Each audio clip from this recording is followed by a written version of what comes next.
अब हम लोग बात करेंगे एजम्पशंस के बारे में। वो एजम्पशंस जो हमको रिवेटेड कनेक्शन डिज़ाइन करने से पहले ध्यान में रखने हैं, वो क्या क्या हैं? वो हैं rivets are assume to be stretched equally, the rivet hole is assume to be filled completely by the rivet, friction between the plate is neglected, shear stress is assumed to be uniformly distributed over the gross cross-sectional area of the rivet, fifth है stress in a plate is assumed to be uniform, उसके बाद bending of rivet is neglected and bearing stress is uniform between plates and rivets. अब ये assumptions क्या कह रहे हैं? सबसे पहला, rivets are assume to be stressed equally. इसका मतलब क्या होता है? इसका मतलब ये होता है कि जब आप एक रिवेट कनेक्शन बनाते हैं और उसमें जब आप यहाँ रिवेट्स प्रोवाइड कर रहे हैं, फिर यहाँ प्रोवाइड कर रहे हैं, फिर यहाँ आप ट्रिपल रिवेटेड कनेक्शन बना रहे हैं, तो इसमें क्या होता है कि जो सबसे पहला आपका ये वाला जो लाइन होता है, इसके जो रिवेट्स होते हैं ये हाईली स्ट्रेस्ड होते हैं। इसके बाद जो ये सेकंड वाले जो लाइन होते हैं ये इससे थोड़े कम स्ट्रेस्ड होते हैं, और फिर जो लास्ट वाला जो लाइन होता है वो इन दोनों के मुकाबले सबसे कम स्ट्रेस्ड होता है। तो ये होता है एक्चुअल उसका स्ट्रेस डिस्ट्रीब्यूशन। लेकिन हम लोग जो क्या करते हैं, कैलकुलेट करते हैं, तो हम लोग सबसे पहले एक रिवेट का निकालते हैं स्ट्रेंथ और उसको हम लोग मल्टीप्लाई कर देते हैं जितने नंबर ऑफ रिवेट्स हम लोग प्रोवाइड कर रहे हैं। तो इसका मतलब क्या हुआ कि जो हम किसी भी एक रिवेट का निकाल रहे हैं और हम उसको टोटल से मल्टीप्लाई कर रहे हैं, तो इसका मतलब कि जो हमारा टोटल लोड है वो इन 6 के ऊपर इक्वली डिस्ट्रीब्यूट हो रहा है। ठीक है, तो इसीलिए हम लोग क्या करते हैं कि जो सबसे पहला हमारा एजम्पशन होता है कि rivets are assume to be stressed equally, हम लोग ये भूल जाएंगे कि कौन सबसे ज़्यादा स्ट्रेस्ड है, कौन सबसे कम स्ट्रेस्ड है और कौन उसके बाद स्ट्रेस्ड है। हम लोग एक इक्वल स्ट्रेस्ड मानेंगे, हम लोग एक टोटल लोड निकालेंगे, उसके लिए हम लोग टोटल नंबर ऑफ रिवेट्स निकालेंगे और उसको प्रोवाइड कर देंगे। ये नहीं कहेंगे कि लास्ट वाला कम स्ट्रेस्ड है तो हम लोग यहाँ पे कम डायमीटर का रिवेट्स लगा देंगे, यहाँ ज़्यादा स्ट्रेंथ तो यहाँ ज़्यादा का निकाल देंगे। वैसे हम लोग कैलकुलेट नहीं कर पाएंगे। जो हमारा फॉर्मूला जो इसके लिए डिराइव किया गया है वो इस एजम्पशन को ध्यान में रखते हुए ही किया गया है। तो हम लोगों को ये एजम्पशन ध्यान में रखना है कि हम लोग इसको इक्वली स्ट्रेस्ड मानेंगे और उसके हिसाब से कैलकुलेट करेंगे। Second, the rivet hole is assume to be filled completely by the rivet. आपको जैसे थोड़ी देर पहले बताए होंगे कि दो तरह के रिवेट्स होते हैं, कोल्ड ड्रिवन और हॉट ड्रिवन। तो जो कोल्ड ड्रिवन रिवेट्स होते हैं वो क्या होते हैं कि जो आपका होल होता है, जो रिवेट के लिए आप होल करते हैं, उसमें ये आपको कंप्लीटली आकर के फिल कर जाते हैं। लेकिन जो हॉट ड्रिवन रिवेट्स होते हैं वो क्या होता है कि अच्छा, एक चीज़ और पहले आप ये जान लीजिए कि जो हमारा जो रिवेट है, इस रिवेट का जो डायमीटर होता है वो डायमीटर होता है इस शैंक का डायमीटर। ये जो हमारा शैंक है ये कितने डाया का है, ये हमारा होता है नेट डायमीटर ऑफ रिवेट। अगर हम कहेंगे कि हम 20 mm का रिवेट लगा रहे हैं तो इसका मतलब है कि इस शैंक के डायमीटर जो है वो 20 mm होगा। लेकिन जब हम इसको जिस होल में फिल करते हैं, जो हमारा प्लेट होता है, ये प्लेट में जो हम एक पहले होल बनाते हैं, वो होल बनाने के बाद हम इसमें ये रिवेट प्लेस करते हैं। तो ये जो होल बनता है ये इस रिवेट के डाया से थोड़ा ज़्यादा का बनता है। क्यों? ताकि इसमें ये प्रॉपर्ली इंसर्ट होकर के प्लेस हो सके। तो ये जो कितने mm का ज़्यादा का बनता है, तो ये 1.5 mm का ज़्यादा बनता है या 2 mm का ज़्यादा बनता है। इस तरह से ये मतलब जो इसका नेट डायमीटर होता है उसमें 1.5 या 2 mm ज़्यादा का ये होल बनता है। तो ये जो होल होता है प्लेट में ये कहलाता है ग्रॉस डाया ऑफ होल, और ये होता है नेट डाया ऑफ रिवेट। ये रिवेट का होल डाया है, ये होल जो इसमें ऐड कर देंगे हम, अगर 20 + 2 mm कर देंगे तो ये 22 mm हम होल का डाया करते हैं। तो जब हम हॉट ड्रिवन रिवेट को इस होल में प्लेस करते हैं तो हॉट ड्रिवन रिवेट जब प्रेस होने के बाद जब वो कूल होता है तो वो कॉन्ट्रैक्ट करता है। तो कॉन्ट्रैक्ट करता है तो ये इस होल को कंप्लीटली फिल नहीं कर पाएगा, क्योंकि आपने 22 mm का, वो हॉट था 22 mm, आपने उसको प्लेस किया, फिर वो श्रिंक हुआ तो वो 21 mm का हो गया। तो इस होल में थोड़ा सा गैप रह जाएगा चारों तरफ से।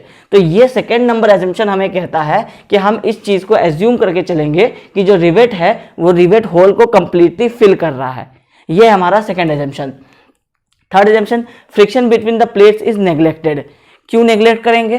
क्योंकि जो हमारा लोड हम जो कैलकुलेट कर रहे हैं, हम ये कैलकुलेट कर रहे हैं कि हमारा जो लोड है वो कंप्लीटली रिवेट्स के द्वारा बेयरिंग और शेयरिंग से लिया जा रहा है, कैरी किया जा रहा है। उसके लिए हम लोग कैलकुलेट करके निकाल रहे हैं। बट एक्चुअल प्रैक्टिस में क्या होता है, फ्रिक्शन भी उस थोड़े से लोड को ट्रांसफर करता है। तो अगर हम उसको नेग्लेक्ट नहीं करेंगे तो हमारा क्या होगा कि हम फ्रिक्शन को भी फिर काउंट करेंगे। फिर हम मानेंगे ऐसा कि हमारा 200 किलोन्यूटन का लोड आ रहा है तो 180 हमारा रिवेट में शेयरिंग बेयरिंग से जाएगा और 20 किलोन्यूटन का हमारा फ्रिक्शन से जाएगा। लेकिन अगर ये हर केस में पॉसिबल नहीं होता है तो जब ये पॉसिबल अगर कभी कभी नहीं हो पाएगा तो उस केस में आपका जो सिस्टम है वो अंडर डिजाइन हो जाएगा। तो इसलिए हम लोग इसको नेग्लेक्ट करके चलेंगे कि फ्रिक्शन कोई रोल कर रहा है। अगर वो कर रहा है तो वो आपके लिए एक बेनिफिट की तरह काम करेगा, लेकिन अगर वो नहीं कर रहा है तो हम लोग इसको एज्यूम करके ही डिजाइन करेंगे कि फ्रिक्शन हमें कोई हेल्प नहीं कर रहा है। ठीक है, अगर वो हेल्प करता है तो वो आपके जो आपका डिजाइन है उसमें एक आपके लिए एक बेनिफिशियल चीज हो गया, आपका थोड़ा सा डिजाइन और सेफ हो जाएगा। ठीक है, फोर्थ पॉइंट है shear stress is assumed to be uniformly distributed over the gross cross sectional area of the rivet। जो आपका रिवेट पे जो shear फोर्स एक्ट करता है वो यूनिफॉर्म नहीं होता है, तो हम लोग ये एज्यूम करेंगे कि वो उस पूरे ग्रॉस क्रॉस सेक्शनल एरिया पे यूनिफॉर्मली डिस्ट्रीब्यूट हो रहा है। उसके बाद है stress in a plate is assume to be uniform. जो हमारे प्लेट में जो स्ट्रेस आ रहा है हम उस स्ट्रेस को ऐसा एज्यूम करेंगे कि वो यूनिफॉर्म स्ट्रेस डिस्ट्रीब्यूट हो रहा है। तो यूनिफॉर्म स्ट्रेस डिस्ट्रीब्यूट होगा तो लोड यूनिफॉर्मली ट्रांसफर होंगे, तो आपका जो डिजाइन है वो यूनिफॉर्मली के लिए ही डिजाइन किया गया है। इसलिए हम लोग इसको मान के चलेंगे कि stress in a plate is assume to be uniform. Next है bending of rivet is neglected. अब हम लोग जब रिवेटेड कनेक्शन करते हैं तो उसमें हम लोग रिवेट में जो बेंडिंग फोर्स आ रहा है, बेंडिंग मोमेंट आ रहा है, हम लोग उसको नेग्लेक्ट करके चलते हैं। क्यों? क्योंकि ये शॉर्ट रिवेट्स में जो नॉमिनल लेंथ के जो रिवेट्स होते हैं उसमें आपको ये बेंडिंग मोमेंट नहीं आता है, लेकिन जो लॉन्ग रिवेट्स होते हैं जिसका लेंथ बाई डायमीटर का जो रेशियो होता है वो अगर 10 से ज़्यादा होता है तो उस केसेस में उसमें बेंडिंग मोमेंट नॉमिनल आ सकता है।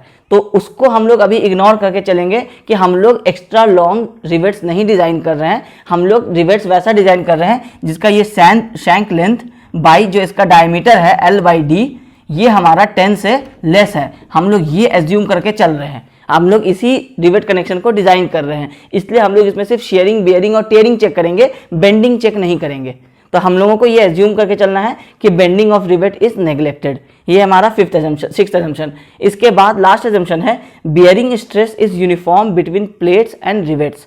हम लोगों को ये एज्यूम करना है कि जो बियरिंग स्ट्रेस है, जो प्लेट बियर कर रहा है, जो रिवेट्स बियर कर रहा है, वो आपका यूनिफॉर्म है। तो यूनिफॉर्म रहेगा तो फिर आपके जो कैलकुलेशन है वो यूनिफॉर्म के लिए ही है कि वो यूनिफॉर्मली डिस्ट्रीब्यूट कर रहे हैं, total load divided by total area, वैसे करके ये आप स्ट्रेस निकाल रहे हैं।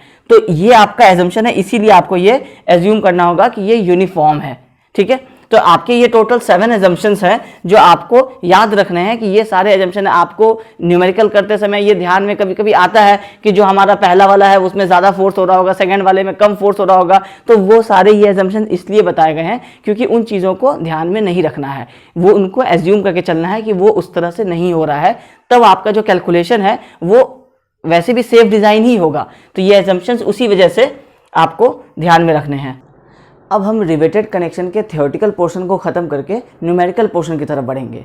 तो अब न्यूमेरिकल स्टार्ट करने से पहले आपको बहुत सारी चीज़ें जाननी होंगी कि जो क्या क्या डायमीटर होता है रिवेट्स का, पिच लेंथ क्या होता है, गेज लेंथ क्या होता है, इन सारे के क्या क्राइटेरियाज़ क्या है IS कोड की तरफ से, कितनी स्पेसिंग हम मैक्सिमम एंड मिनिमम प्रोवाइड कर सकते हैं, प्लस जो हम रिवेट्स यूज़ कर रहे हैं उसके स्ट्रेसेस क्या होते हैं। अब जब बात आती है कि रिवेट्स के परमिसिबल स्ट्रेस की, तो इससे पहले आपका ये जानना ज़रूरी है कि 2 टाइप के मेथड्स जो हम लोग यूज़ करेंगे स्टील स्ट्रक्चर के डिज़ाइन में वो क्या होंगे। जो स्टील स्ट्रक्चर जो है वो 2 मेथड से डिज़ाइन होता है, पहला वर्किंग स्ट्रेस मेथड, दूसरा लिमिट स्टेट मेथड। अब ये दोनों मेथड क्या होते हैं? जो आपका IS 800, 1984 है वो आपका वर्किंग स्ट्रेस मेथड में डील करता है, और जो आपका IS 800 का जो 2007 वाला वर्जन है वो आपको लिमिट स्टेट में मेथड यूज़ करता है। अब वर्किंग स्ट्रेस क्या होता है? तो जैसे कि हम लोग ये जानते हैं कि हर मटेरियल का, इस वर्ल्ड में हर जो मटेरियल अवेलेबल है उन सब का अपना एक कैपेसिटी है, या तो कम है या ज़्यादा है। तो वर्किंग स्ट्रेस मेथड क्या करता है कि वो पहले ही जो एक मटेरियल का जो सेफ लिमिट होता है जो वो कैरी कर सकता है बिना उसमें कोई डिफॉर्मेशन आए हुए।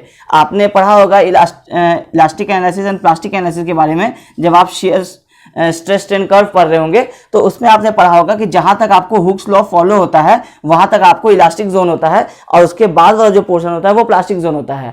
और आपने कंक्रीट या स्टील के बारे में पढ़ा होगा कि अगर आपका कंक्रीट है या स्टील है तो वो किस पॉइंट पे आकर के ब्रेक करता है, लेकिन उस ब्रेक करने से पहले आपको इसका इलास्टिक लिमिट पूरा हो जाता है। इलास्टिक लिमिट पूरा होने का मतलब क्या है कि जो उसमें अब जो डिफॉर्मेशन आगे आएगा वो अगर हम इसको लोड और कंटिन्यू करेंगे, जैसे अगर ये हमारा स्ट्रेस है और ये हमारा स्ट्रेन है, तो अगर हम स्ट्रेस की वैल्यू और बढ़ाते जाएंगे तो उसमें इस जोन के अंदर तक में जो स्ट्रेन आएगा तो ये तो आपका होगा इलास्टिक लिमिट के अंदर। मतलब क्या है कि जब हम स्ट्रेस रिमूव करेंगे तो ये स्ट्रेन भी रिमूव हो जाएगा, मटेरियल वापस अपना शेप ऑब्टेन कर लेगा। लेकिन अगर आप स्ट्रेस और बढ़ाते चले जाते हैं और स्ट्रेन अगर इस लाइन को पार कर देता है तो फिर क्या होगा कि वो स्ट्रेन जो होगा वो प्लास्टिक जोन में आ जाएगा। तो प्लास्टिक जोन में आने का मतलब क्या है कि वो जो डिफॉर्मेशन है आपको वो आपको परमानेंट हो जाएंगे। अब वो मटेरियल जो है वो डिफॉर्म हो जाएगा, तो उसके बाद अल्टीमेटली वो मटेरियल ब्रेक हो जाता है, चाहे वो स्टील हो चाहे वो कंक्रीट हो। तो उसी तरह दुनिया के सारे मटेरियल्स में ये प्रॉपर्टी होता है, जो डक्टाइल मटेरियल होते हैं वो एक पॉइंट तक ही इलास्टिक होते हैं, उसके बाद वो प्लास्टिक हो जाते हैं। तो अब IS 800 1984 क्या कहता है? वो कहता है कि जो हमारे रिवेट्स हैं वो भी डक्टाइल हैं एक लिमिट तक। तो उस लिमिट के आगे जो है हम उसके वैल्यू, अगर वो कुछ वैल्यू दे भी रहा है, जैसे अगर आपको यहाँ वैल्यू देख रहे होंगे 100 का, तो अब आपको जो ये 100 न्यूटन पर mm स्क्वायर दे रहा है, ये कह रहा है परमिसिबल लिमिट। मतलब है कि अब इसकी स्ट्रेंथ जो है एक रिवेट की वो 100 रह जाएगी। लेकिन वो 100 क्या होगा? वो 100 आपको ये वाला वैल्यू होगा जो आपको इलास्टिक लिमिट, जहां तक आपको हुक्स लॉ फॉलो करता है। लेकिन उसके बाद भी तो इसका कुछ स्ट्रेंथ होगा। अगर ये 100 आ रहा है यहाँ पे, तो ये जो टॉप वाला वैल्यू है ये हो सकता है 120 आएगा। तो ये 120 उसका अल्टीमेट स्ट्रेंथ है, लेकिन जो हमारा यील्ड स्ट्रेंथ है वो हमारा 100 ही है। तो वर्किंग स्ट्रेस मेथड क्या कहता है कि हम लोग अल्टीमेट को कंसीडर नहीं करेंगे, क्योंकि अल्टीमेट कंसीडर करेंगे तब तक मटेरियल में क्या होगा कि डिफॉर्मेशन आ जाएगा, जो परमानेंट डिफॉर्मेशन होगा वो वापस रीगेन नहीं करेगा अपना शेप। तो उससे क्या होगा कि वो एक लिमिट सेट कर देता है कि ये आपका वर्किंग लिमिट है। अब ये आपका यहां तक आपका यील्ड स्ट्रेंथ आता है, यहां तक आपका इलास्टिक जोन होता है, यहां तक हुक्स लॉ फॉलो होता है। तो वो कहता है कि इसी को मैक्सिमम स्ट्रेंथ मानिए। अब ये जो 20 का जो एक्स्ट्रा स्ट्रेंथ उसके पास और रह रहा है वो उसको इग्नोर कर देता है। तो ये इससे क्या होता है कि अगर आपका एक रिवेट है, अगर उसको हम बात करें कि रिवेट टूटने तक का स्ट्रेंथ कितना होगा, तो वो एग्जांपल अगर आपका 600 किलो न्यूटन में अगर आपका रिवेट टूट रहा है तो ये तो हुआ आपका अल्टीमेट स्ट्रेंथ के लिए। लेकिन क्या होगा 500 किलो न्यूटन के स्ट्रेंथ पे ही ये आपको इलास्टिक जोन से निकल के प्लास्टिक जोन में चला जाएगा। तो इसका मतलब है कि ये वर्किंग स्ट्रेस मेथड कहता है कि आप इसको 500 किलो न्यूटन तक के फोर्स के लिए ही डिजाइन कीजिएगा। तो ये मेथड क्या होता है, थोड़ा सा आपको दिख रहा होगा कि एक्चुअल कैपेसिटी 600 है, लेकिन हम लोग यूज कर रहे हैं 500 को ही सेफर साइड रख के। तो ये जो सेफर साइड वर्ड आ रहा है ना, तो ये आपको करता है वर्किंग स्ट्रेस मेथड। मटेरियल का एक स्ट्रेंथ पहले ही बता देता है आपको कि इस मटेरियल का स्ट्रेंथ इतना है, अब आपके ऊपर लोड कितना आ रहा है आप वो कैलकुलेट कीजिए और डिवाइड कर लीजिए आप कितना प्रोवाइड करने जा रहे हैं। अगर हम एग्जांपल लें कि अगर मेरे बॉडी के ऊपर 600 किलो न्यूटन का लोड आने वाला है और मेरी खुद की कैपेसिटी अगर 200 किलो न्यूटन की है, तो मेरे जैसे 3 आदमी लगेंगे तब ना वो 600 किलो न्यूटन का लोड को हम बियर कर पाएंगे। तो वो 200 जो है वो मैंने पहले ही डिसाइड कर लिया गया। लेकिन एक्चुअल में कि मेरी जान निकल जाए उस समय जो मेरा स्ट्रेंथ होगा वो होगा 400 किलो न्यूटन। मतलब मैं 400 के 399 किलो न्यूटन तक कैरी कर सकता हूँ, लेकिन ये चीज को मतलब पहले ही हटा दिया गया और कह दिया गया कि मैं 200 किलो न्यूटन तक का ही लोड बियर करूंगा। तो इससे क्या होने लगा कि मटेरियल जो है ना वो एक्स्ट्रा यूज होने लगे। जहां पे आपको 2 से काम चल सकता था वहां पे आपको 3 यूज होने लगे। तो ये सारी चीजें क्यों हुई? क्योंकि उनको परमानेंट डिफॉर्मेशन नहीं चाहिए था। मतलब है कि अगर डिफ्लेक्शन आ रहा है, ये डिफ्लेक्शन आ ही सकता है, कोई भी मटेरियल को अगर आप सस्पेंडेड रखेंगे, अगर आपका ये सपोर्ट्स रहेगा और यहाँ से अगर आप दूसरे सपोर्ट पे अगर एक मटेरियल को रखेंगे तो कुछ टाइम बाद इसमें आपको डिफॉर्मेशन दिखाई देगा। तो ये डिफॉर्मेशन आए ही ना, ये काम करता है वर्किंग स्ट्रेस मेथड। इस डिफॉर्मेशन को वो चाहता ही नहीं है। तो इससे क्या होता है कि अब आपको मटेरियल के जो साइजेस है वो एक्स्ट्रा रिक्वायर्ड होते हैं, जो नंबर्स हैं वो एक्स्ट्रा रिक्वायर्ड होते हैं।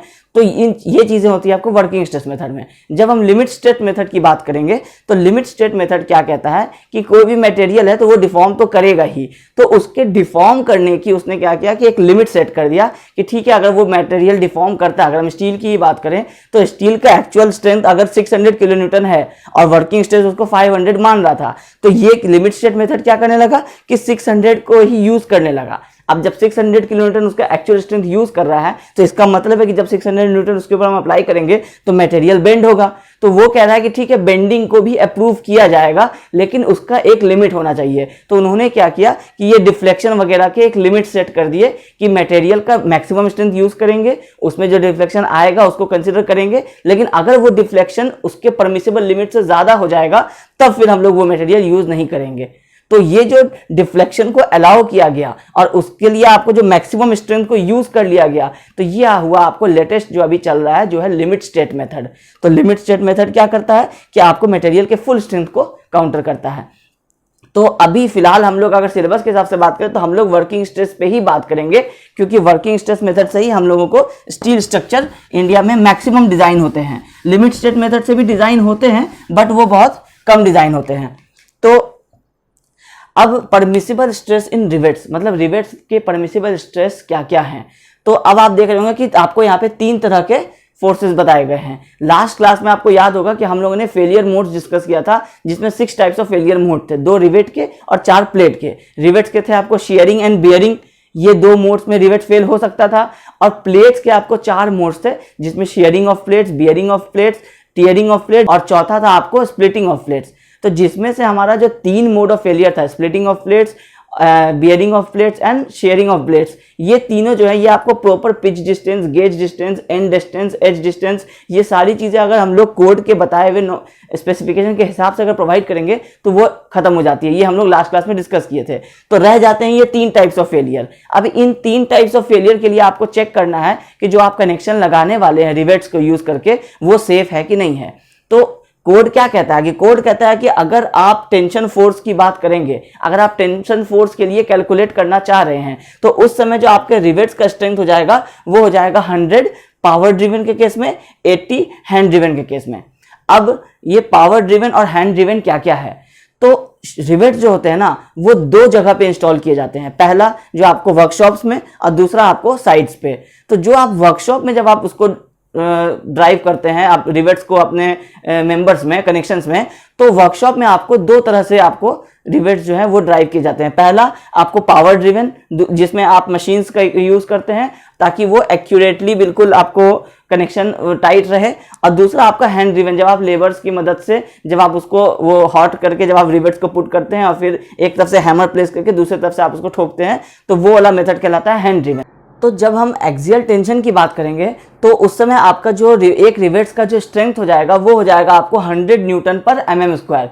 जब हम शेयरिंग फोर्स की बात करेंगे तो उस समय भी आपके एक रिवेट का जो स्ट्रेंथ हो, जो परमिसिबल स्ट्रेस होगा उसका, वो आपको होगा 100 न्यूटन पर mm स्क्वायर। और जब हम बियरिंग की बात करेंगे तो वो 300 न्यूटन पर mm स्क्वायर तक बियर कर पाएगा। तो ये जो 3 वैल्यूज है ये आपको परमिसिबल स्ट्रेसेस है रिवेट्स की, आपको जब पावर ड्रिवन रिवेट्स होंगे और शॉप में होंगे।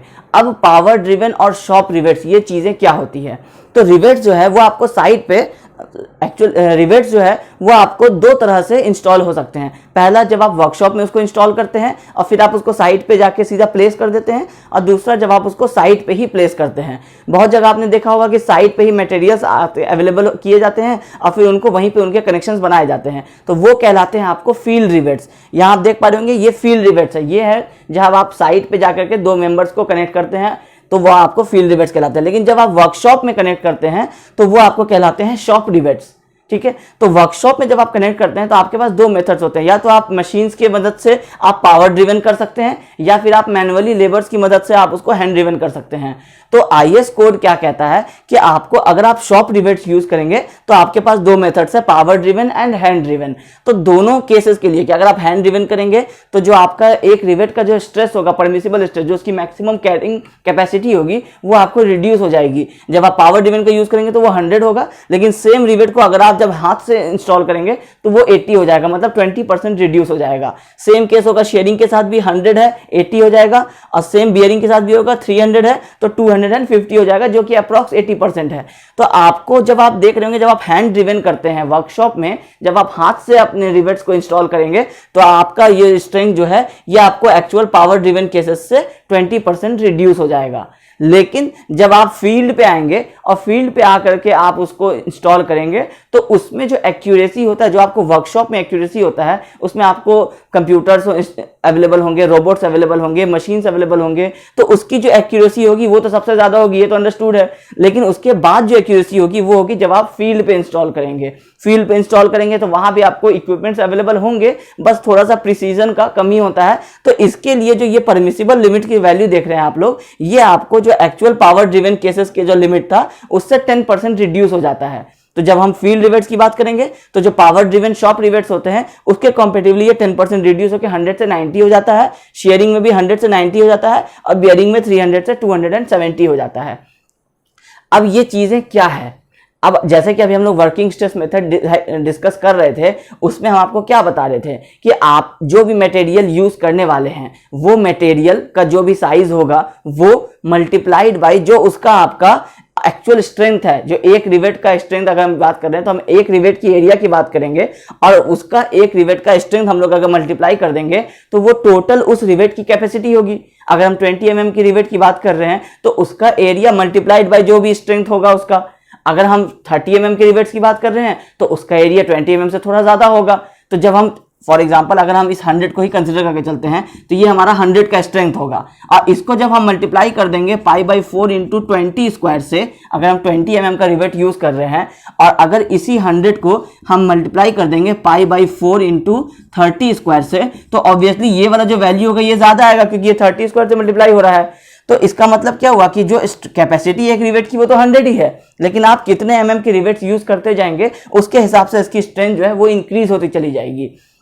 तो ये टेबल की सारी वैल्यूज आपको याद होनी चाहिए क्योंकि एग्जाम में आपको हो सकता है कि क्वेश्चन में ये वैल्यूज नहीं गिवन रहेंगे, आपको बोल दिया जाएगा कि शॉप रिवेट्स है, पावर ड्रिवन शॉप रिवेट्स है, तो आपको पावर ड्रिवन शॉप रिवेट्स में यूज होने वाले वैल्यूज आपको शेयरिंग, बेयरिंग एंड टेंशन के लिए याद रखने होंगे। फिर हो सकता है वो कह दे कि आपको हैंड ड्रिवन शॉप रिवेट है तो आपको ये वाले वैल्यूज याद रखने पड़ेंगे। तो इसलिए इस टेबल को आप अच्छी तरीके से याद कर लीजिए। कोई जो न्यूमेरिकल्स आते हैं वो जो बुक्स में न्यूमेरिकल होते हैं कई बार उसमें ये स्ट्रेसेस की वैल्यू जो है वो आपको सिग्मा करके कि sigma is equal to 90 newton पर mm स्क्वायर ये गिवन रहता है। तो इससे आप समझ जाते हैं कि ये हैंड ड्रिवन शॉप ये power driven shop field rivets की बात कर रहा है क्योंकि 90 है इसका वैल्यू। यही आपको कभी सिग्मा इज इक्वल टू 80 दिया रहेगा तो आप समझ जाएंगे कि इसकी बात हो रही है, या सिग्मा इज इक्वल टू 100 दिया रहेगा तो फिर आप समझ जाएंगे कि पावर ड्रिवन शॉप रिवेट्स की बात हो रही है। तो इसलिए ये वैल्यूज को याद रखना बहुत जरूरी है, इसी के बेसिस पे आपके सारे न्यूमेरिकल सॉल्व होंगे।